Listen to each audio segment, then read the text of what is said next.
Hello, people of God in our Washington parishes, and welcome to a quick summer break, quick things. I'm heading off on vacation and wanted to share a little news, also to offer a kind of a fun little question to think about, which I'll get to after a few announcements. I'm sitting outside the Chocolate Cafe on 3rd Street in downtown Wausau, enjoying one of their iced teas. I didn't get it for free because I said I would mention it on the quick things, but I'm using their tables, so I thought I should buy something. I mainly wanted to come here because if you don't come through downtown, you miss these beautiful skylight features that are down here. They change throughout the year. And this one, I love the umbrellas that we've had in the summer. They're just kind of whimsical, Mary Poppins-esque, just fun to look at, brighten things up. Of course, we don't need a lot of brightening on a day like, as you can see, it's very sunny today and it has been the last few days. But anyway, it's worth the drive through, just a walk. Maybe get out of your car and walk. It also has a really fine downtown, and it's interesting. Even at night, there are street musicians and things like that. So if you don't take advantage of that, or I have never, it might be just something to head on downtown. Of course, there's a concerts on Wednesday night when it doesn't rain. That's been a problem this year. Anyway, I wanted to share the umbrellas with all of you, so that's why I'm here. Maybe also kind of the fun of the umbrellas gets us in mind a Vacation Bible Camp, which is next week, beginning Monday, for children ages 4 to 10. So spread the word if you're a parent with children of that age or your grandchildren. They don't have to be Catholic. It's obviously a Christian. And there is a Catholic element to the camp, but not that children of other denominations would feel excluded. So again, registration is very easy. There's a link in the Quick Things email. You can also go, the bulletin has information, but I would just use the Quick Things email and you can find it very easily. Also, golf outing coming up on August 15th. I mentioned at Masses this weekend for people who like to golf or who can tolerate golfing. Some people laughed at that. The cause, I guess, if you golf, organizing a team and then joining us, it's a good cause. The proceeds of the golf outing, which includes a great dinner provided by the Mint Cafe, proceeds go to our Good Shepherd Shelter, the Catholic Charities homeless outreach here in Wausau, and that will be resuming in the fall, so we want to continue to support that. So information or registration for the golf outing is in the Quick Things email. There's also registration forms at Mass. The deadline for registration is August 9th, so we want to get on that as soon as we can. Also in the email is the list of items that's needed for this month's Share Sunday. We collect these items on the first 2 Sundays of the month. This month's beneficiaries are the Neighbor's Place and their kind of partner outlet, the Baby's Place, so please give attention to that and be as generous as you can. We have a summer holy day coming up, the Solemnity of the Assumption of Mary on August 15th. We will celebrate masses for the holy day at 6 p.m. on Thursday, August 14th, and then and that'll be at St. Anne's, and then at 12:10 p.m. on Friday, August 15th at Resurrection. It is a holy day of obligation, but as I always say, rather than looking at it as an obligation, let's look at it as an opportunity to come together, kind of take a break from our usual routine to give thanks and praise to God. Several folks have sent in their hopes for Pope Leo, which I had asked you to do or suggested some might want to do, and I have to get them compiled, and I haven't done that yet. Really, there's no deadline on that, since we hope we have many years to kind of follow Pope Leo and be guided by his teaching, and so I will share those hopes hopefully sometime later in August or early in September. But regarding Pope Leo, folks at America Media have put together a 3-part podcast, kind of doing a deep dive into who he is, what he has done, things he has taught or said, really to give us a really fine introduction to Pope Leo. They are podcasts, so if you listen to podcasts while you're walking or running or cleaning the house or enjoying a leisurely day sitting in the backyard or whatever, I'd encourage you to check it out. The links to the podcast from their Inside the Vatican feature at America Media are in the Quick Things email, or otherwise just wherever you get podcasts, look for Inside the Vatican and you'll find these the 3-part series on Pope Leo. I want to talk about a couple big changes and exciting changes in our program for children and teens, our Wednesday, what has often been thought of as a Wednesday program. First of all, the first change is in the name. Religious Education Program, CCD, Faith Formation, different titles have been used. Other parishes have other labels as well, and it's always been a struggle, I guess, as to what to call these things. A couple of years ago at St. Anne, where the program was called, I believe, Faith Formation, and before I came here, it was my parishes, it was Religious Education Program, or REP. I just said to our staff, I said, we need a name that speaks more clearly to what we're trying to do when we bring these children and teens together. And Pope Francis really emphasized the idea of discipleship, of becoming better disciples of Jesus. And so using the idea of forming from Faith Formation, I said, why don't we call the program Forming Young Disciples?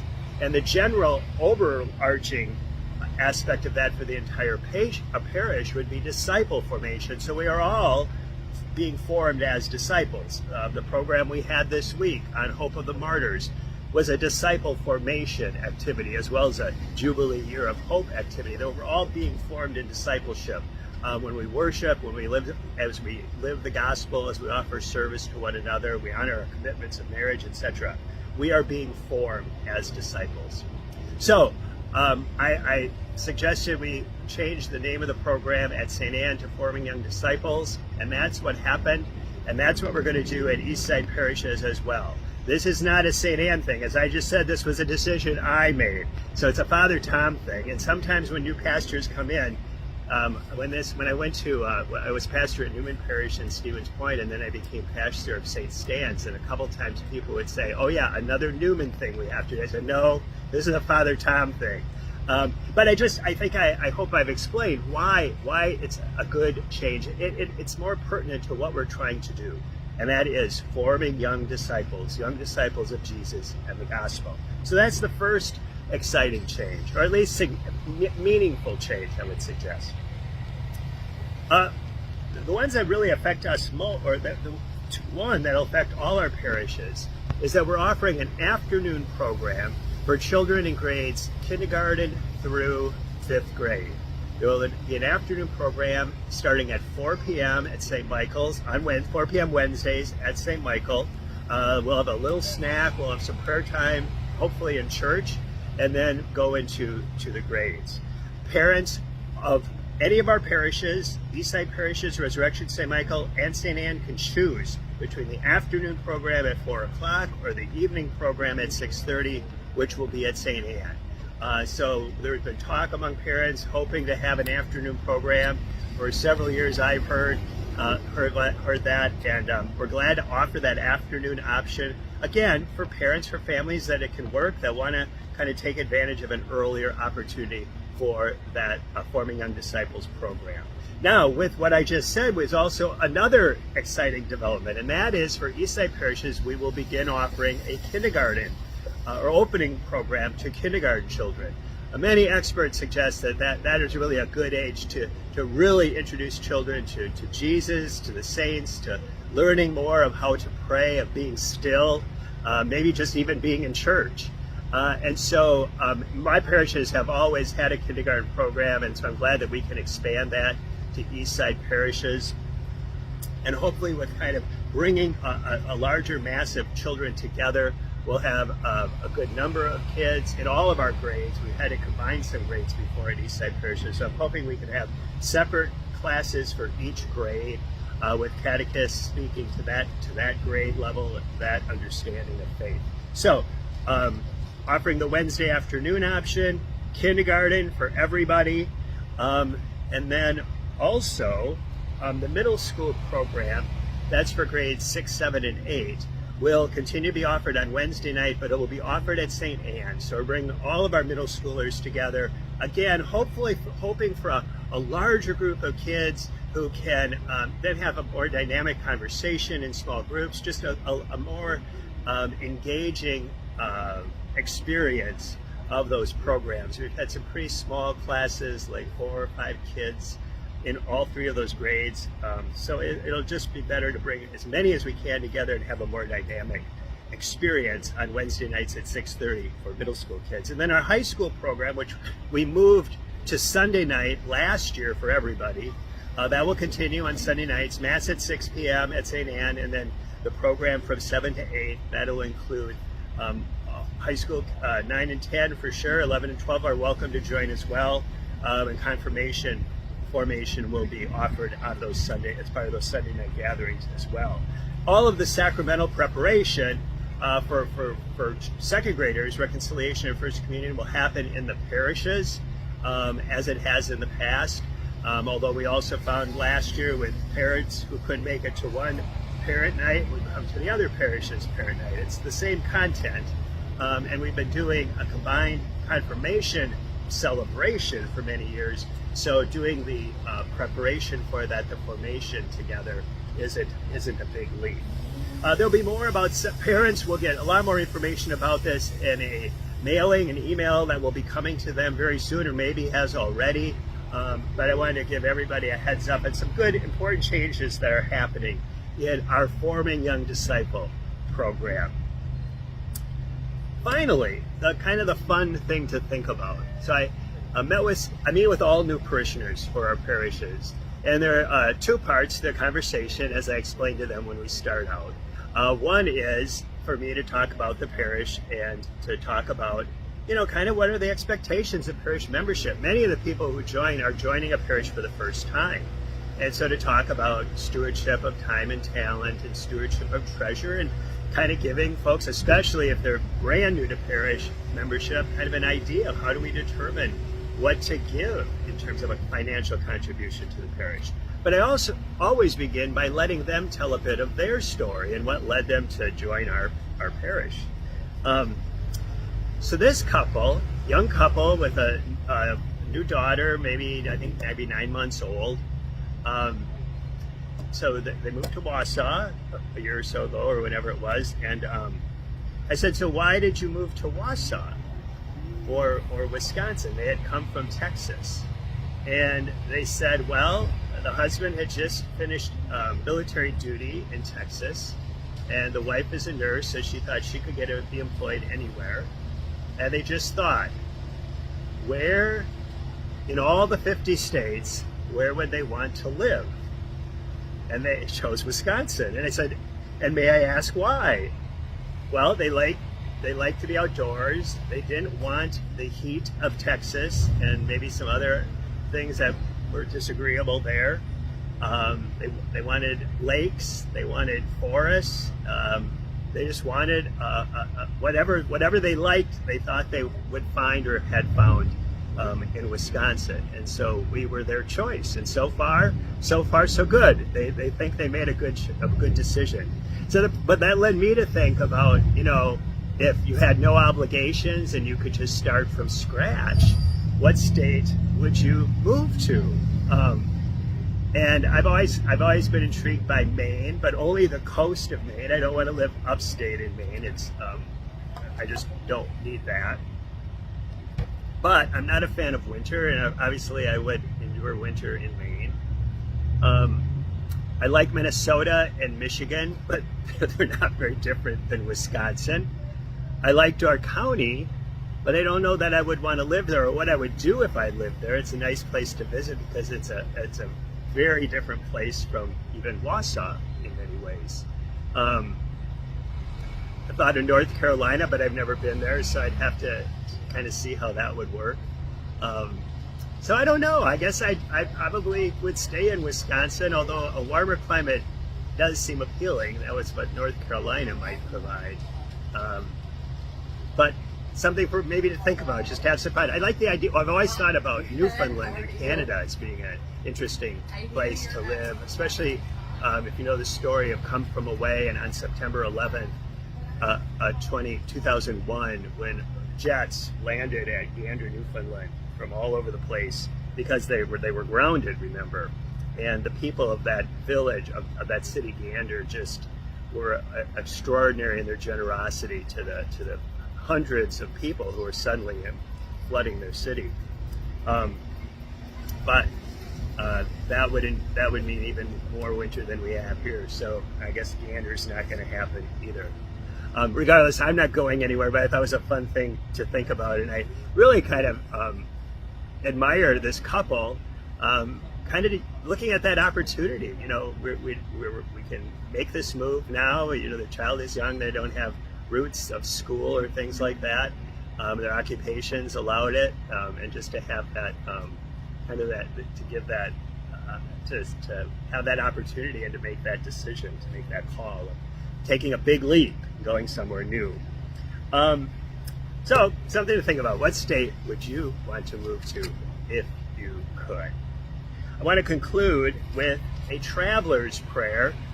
Yes, I'm going on vacation, traveling to Michigan. This is my annual trip to Michigan with my friend Chris, a pastor in Grand Rapids.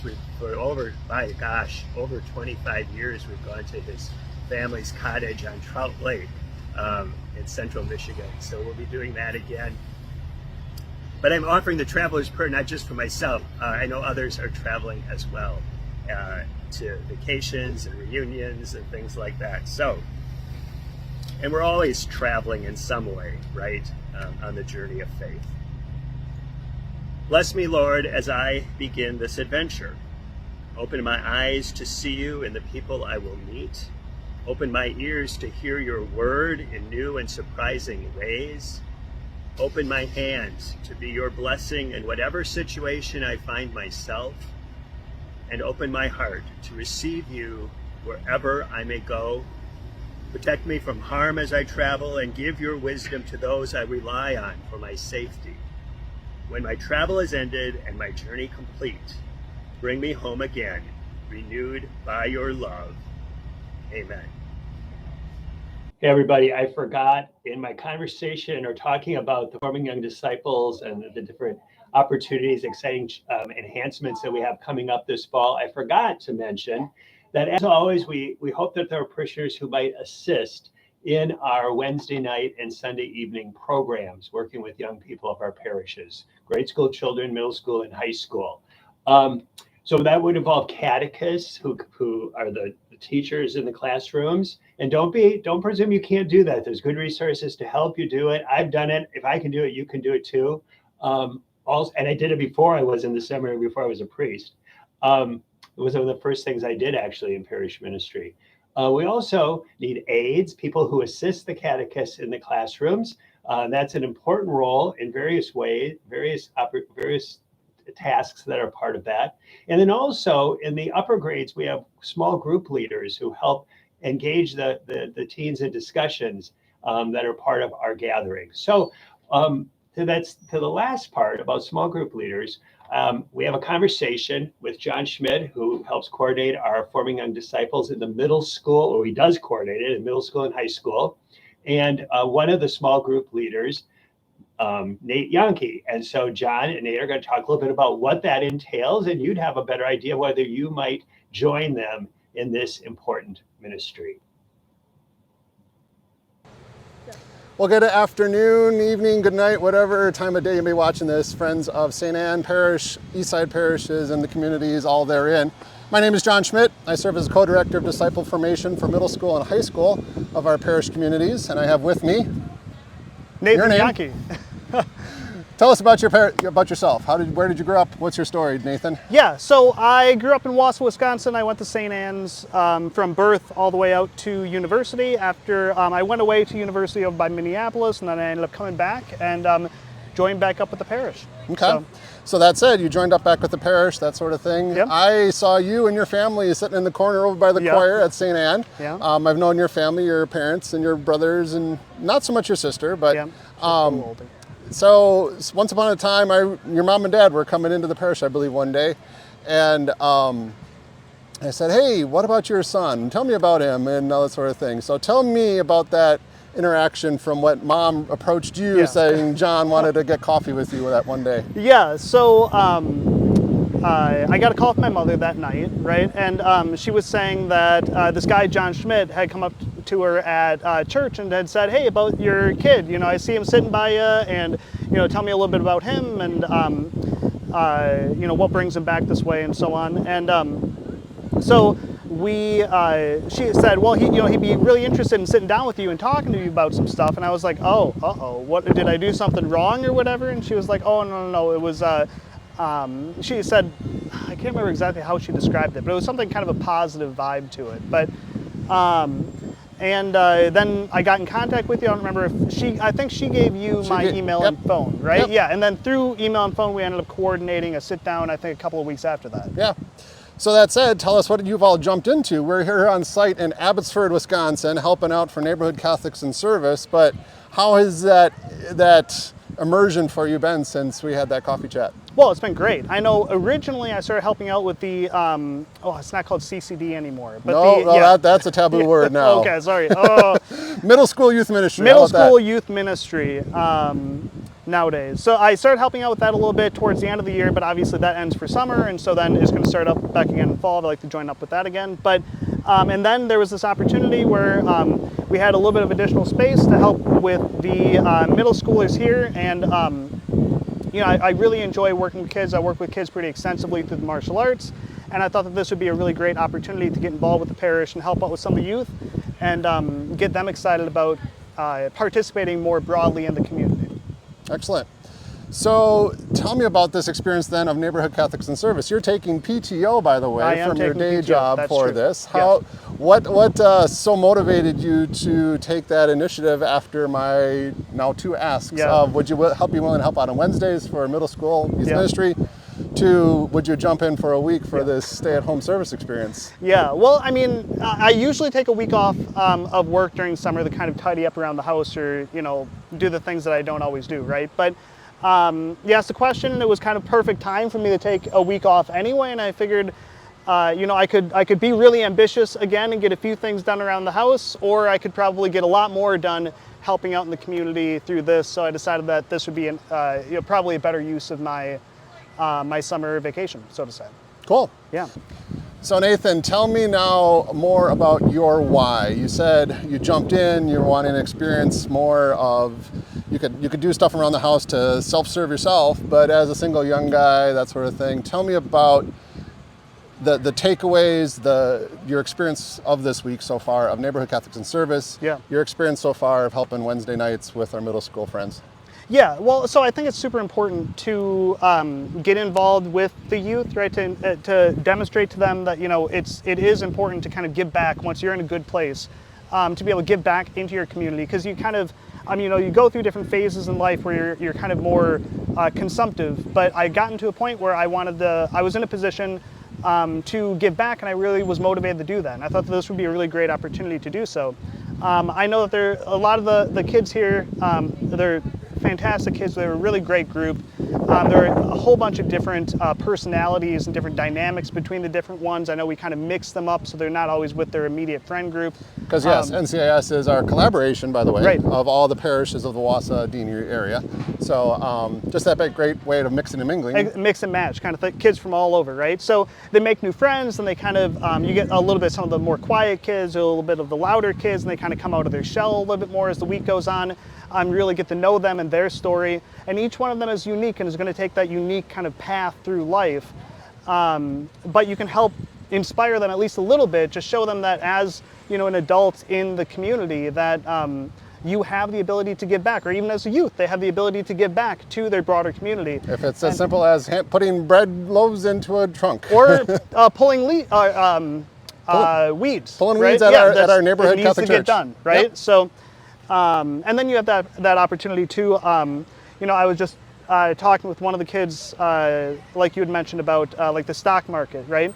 Something that, she's 12 years old, right? Was interested in the stock market. That's fantastic. But so just having that kind of little bit of one-on-one time, you get that phenomenal dynamic worked up, and hopefully you just inspire them that in their next days, weeks, years ahead, that they're going to just remember that little bit and keep them motivated to give back to that broader community. So ultimately, you're telling me a lot of stories of accompaniment. Yeah. In church language, we have these 4 phases of missionary, growing as a missionary disciple. Quick little lesson here for you and everyone else watching. We have that moment of encounter, that Jesus is real, Jesus, Father, Son, and Spirit is active and present in my life. We then accompany two-way street with each other in that community of Christ. You're nodding your head already, you're tracking. Then we serve side by side with each other, and therefore we're called to be a missionary disciple of that 4-phase movement. Any of those 4 stand out for you as a little glory story or a takeaway story from your experience this week, or the Wednesday gatherings with our middle school friends? I mean, I think the accompaniment part to me really is important, because I think that the community, everybody's got a need, and everybody's going to have a need at some point in their life, right? And we need to kind of give what we can when we have some element of it. But I know, like for me personally, it's really helpful to have a kind of a broader community that supports those types of initiatives, right? Like people that you can rely on, the help.